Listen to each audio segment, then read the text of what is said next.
నమస్కారం. తీర్థయాత్ర కార్యక్రమానికి స్వాగతం. నిత్యం ఎన్నో దర్శనీయ క్షేత్రాల్ని తీర్థయాత్ర ద్వారా దర్శించుకుంటున్న మనం ఈ రోజు తీర్థయాత్రలో భాగంగా కొత్తపేట మండలం నారాయణపురంలో వెలిసిన సాయినాథుణ్ణి దర్శించుకుందాం రండి. సిరులు పొంగిన జీవగడ్డ, పాలుగారిన భాగ్యసీమ ఈ భారతావని. ఈ భారతదేశంలో అడుగడుగునా ఒక గుడి దర్శనమిస్తుంది. భగవంతుడు తానొక్కడు పెక్కు రూపాలుగా అవతరించి ఆరాధించిన వారిని అక్కును చేర్చుకుంటున్నాడు. వారి కోరికలు అవధులు దాటినా ఆదరిస్తున్నాడు. ఆలస్యమెందుకింకా, నారాయణపురం సాయి భగవాన్ని దర్శించుకుందాం రండి. ఆనందానికి, వివాహానికి, విజయసిద్ధికి, ఉద్యోగ సిద్ధికి, సంతాన ప్రాప్తికి, రుణపీడకు, దారిద్ర్య విముక్తికి, భయాలు తొలగడానికి, బాబా దర్శనం కలగడానికి ఒకటీ రెండని అనడం కాదు కాని సకల అభీష్టసిద్ధికి ఈ రోజుల్లో ఒకటే తారక మంత్రంగా ఉంది. అదే బాబా దర్శనం.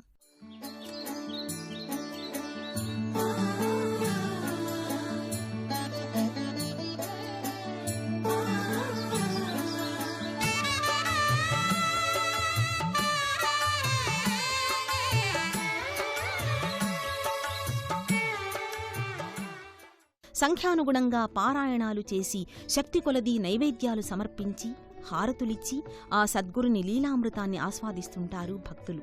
ఆ సాయీసుడే అన్నట్లుగా విశ్వమంతా నేనుండగా భయమేల నీకు అన్న భరోసా, దిలాసా భక్తులది. అందుకే ఆయా బీజాక్షరాలను కరన్యాసాలతో, హృదయాదిన్యాసాలతో ధ్యానించి పూజించి సత్కరుణా ప్రభావశీలురై ధన్యతనొందుతారు భక్తులు. నిరతానందంగా జీవిస్తారు. ఇతరుల్లో కూడా ఆ బాబాని దర్శించి ప్రేమిస్తారు. ఇది సాయి భక్తుల ప్రత్యేకత. మొదటి అంతస్తులో సాయిదేవుని దర్శించడానికి పైకి వెళ్లే దిశగా విశాలమైన మెట్లవి. ముఖద్వారానికి ఎదురుగా నిర్మితమై పైకి వచ్చేందుకు, దర్శనం తర్వాత కాసేపు సేద తీరేందుకు వీలుగా విశాలంగా నిర్మించబడ్డాయి. అలనాడు లక్ష్మణుడి ప్రాణాలు కాపాడేందుకు సంజీవని కోసమై వెళ్లి మొత్తంగా పర్వతాన్నే పెకిలించుకుని వచ్చిన భంగిమలో ఆంజనేయస్వామివారు దర్శనమిస్తారు. క్షేత్రపాలకుడిగానే కాదు, భక్తవరదుడిగా పేరొంది సాయి దర్శనం కాకమునిపే ప్రసాదంగా సంజీవనిని పంచుతున్నాడా అన్నట్లుగా శతాయుష్కులుగా జీవించమని ఆశీర్వదిస్తున్నట్లుగా తలపిస్తూ మురిపిస్తున్నాడు. ఈ విశాల సోపానాలకు ఓ ప్రక్క సాయిధుని, ఇరుప్రక్కల దత్తాత్రేయుడు అమ్మవారు కొలువై ఉన్నారు. త్రిమూర్తుల అంశాలతో ఆవిర్భవించిన దత్తాత్రేయుడు త్రిమూర్తుల్లాగే లోక సంరక్షణ చేస్తున్నాడు. దక్షిణ భారతావనిలో గుడి గోపురాల నిర్మాణ శైలి ప్రత్యేకంగా ఉంటుంది. అలాగే ఉత్తరాదిన శిఖర నిర్మాణం వైవిధ్యంగా ఉంటుంది. సాయినాథుడి ఆలయ గోపురాలు ఉత్తరాది శైలిలో ఉండి మనకు ఆ శైలిని పరిచయం చేస్తాయి. ఆ శిఖర దర్శనం, ధ్వజస్తంభ దర్శనం చేద్దాం.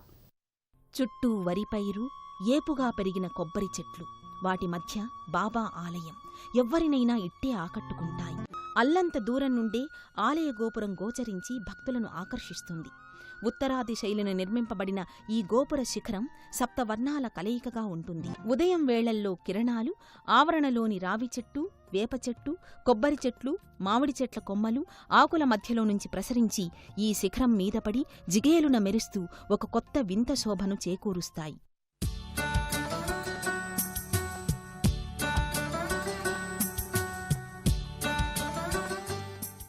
అవే కిరణాలు ధ్వజస్తంభాన్ని తాకి పులకించిపోతాయి. అక్కడి నుండి కిందకు ఉరికి నందికొమ్ము సందుల్లో నుండి సాయిని దర్శించి పునీతమవుతాయి. శిఖర దర్శనమే సర్వపాపహరణం. సాయి స్మరణం శరణం ముక్తిదాయకం. ఆ సువిశాలమైన మెట్లెక్కి మొదటి అంతస్తుకి వెడుతూ ఉంటే ఆలయం పైభాగాన వివిధ భంగిమలలో తీర్చిదిద్దిన బాబామూర్తులు కనబడతాయి. సులభమైన రీతిలో తత్వబోధ చేసిన సాయి చరిత కళ్లకు కట్టినట్టు కనబడుతుంది. శాంత చిత్తుడుగా, దయాసింధువుగా, సర్వమంగళ కారకుడిగా, భక్తులు చేసే సర్వ అపరాధాల్ని, తమ పిల్లలు చేసే తప్పిదాల్ని మన్నించే పెద్దవాళ్లలాగా మూర్తీభవించిన సాయి అందరి తప్పులు క్షమించి వారిని అక్కును చేర్చుకుంటాడు. అందుకే సాయి శరణాగత రక్షకుడని పేరుగాంచాడు. ఆ సాయిని చూద్దాం రండి. సాయి తానెప్పుడూ తన నోటితో తాను భగవంతుణ్ణి అని చెప్పలేదు, దైవసేవకుణ్ణి అని మాత్రమే చెప్పారు. ఎల్లవేళలా అల్లా మాలిక్, దైవమే సర్వాధికారి అని బోధించాడు. కాని నిజభక్తులు దైవాన్ని తప్పకుండా గుర్తిస్తారు. అందుకే బాబాలో సర్వదేవతా స్వరూపాలను చూశారు. ఈ జగమంతా తాను, తనలోనే ఈ జగమున్న బాబాకి భిక్షమెత్తవలసిన అవసరమేమున్నది? కాని తా బిచ్చమెత్తేది కూడా పరోపకారం కోసమే. భక్తుల పాపాలను భిక్షమెత్తి ఆ పాపభారాన్ని తాను మోస్తూ బాధలు పడ్డ దృష్టాంతాలు ఎన్నో ఉన్నాయి బాబా చరితలో.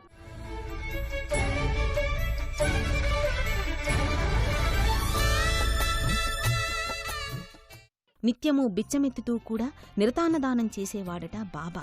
అన్నదానం కోసం వంటలు చేస్తూ గరిట స్థానంలో తన చేతిని ఉడుకుతున్న అన్నంలో ఇతర వేడివేడి పదార్థాలలో పెట్టి కలిపేవారట. నిప్పు వేడి సామాన్య మానవులకు అంటుతాయి కాని ఆ పరమాత్మకు కాదు కదా. మరి సాయి సాక్షాత్తు భగవంతుడంటే తప్పేముంది? ఇలా ఎన్నో దృష్టాంతాలను విగ్రహాలుగా మలచి ఆ చరితను ఇంకా మహిమాన్వితం చేశారు.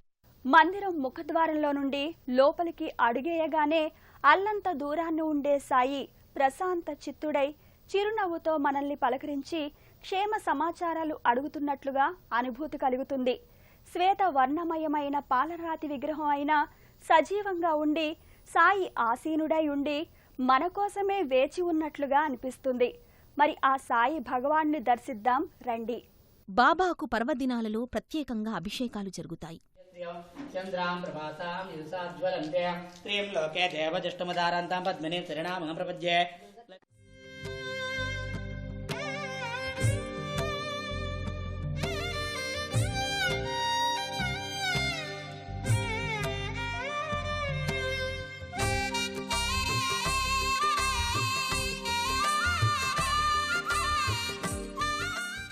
సాయిబాబాతో పాటు అనేక దేవతలు కొలువున్న ఈ ఆలయంలో ఎన్నో క్షేత్రాలు దర్శించిన అనుభూతిని పొందుతారు భక్తులు.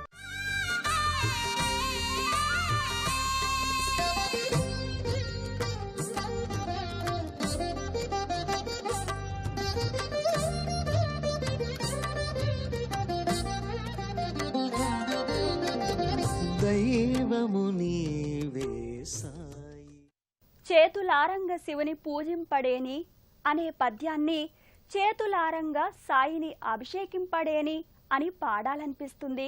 ఈ మందిరంలో సాయికి జరిగే అభిషేకాది పూజలు చూస్తుంటే ఎవరికైనా భక్తులు స్వయంగా తమ స్వహస్తాలతో సాయిని అభిషేకించే ఆ మనోహర దృశ్యాన్ని వీక్షిద్దాం రండి.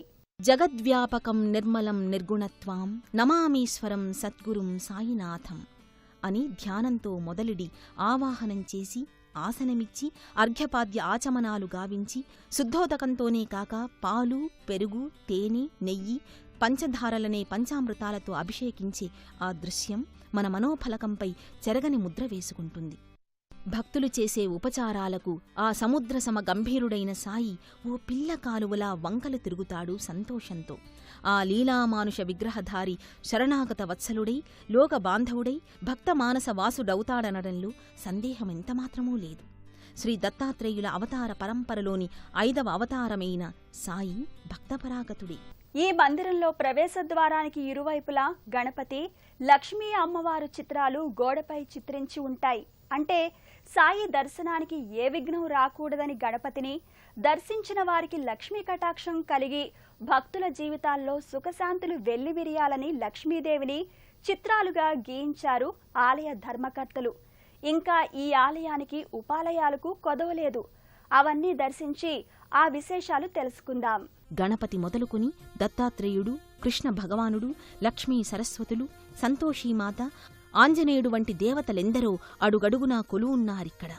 మా అందరి అవతారమే సాయి అని చెప్పకనే చెబుతూ సాయికి తాము కూడా తోడై భక్తుల పాపాలను నిప్పుల్లో పడ్డ ప్రత్తిపోగుల్లా కాల్చేస్తున్నారు, భక్తుల భవితవ్యం తేల్చేస్తున్నారు.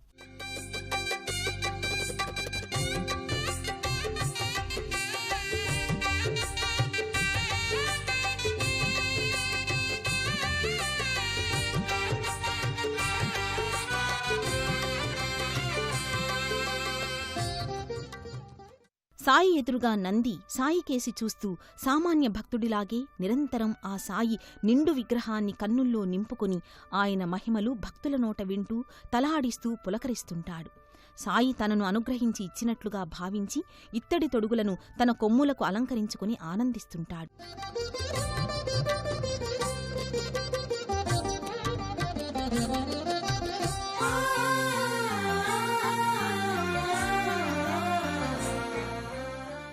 భక్తులు ఈ క్షేత్రంలో తమ సంతానానికి అక్షరాభ్యాసాలు చేయిస్తూ ఉంటారు.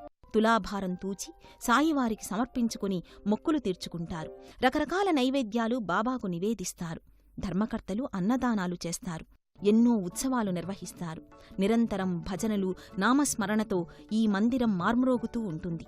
దర్శించిన వారి మానసం ఆనందానుభూతులకు లోనై ఎంతో తృప్తి కలుగుతుంది. జననము నీవే, మరణము నీవే, జననము నీవే. ఈ మందిర ప్రవేశమే సర్వదుఃఖ పరిహారము. భక్తుల గృహాలయందు లేమిని నిర్మూలించే మహాస్థానము.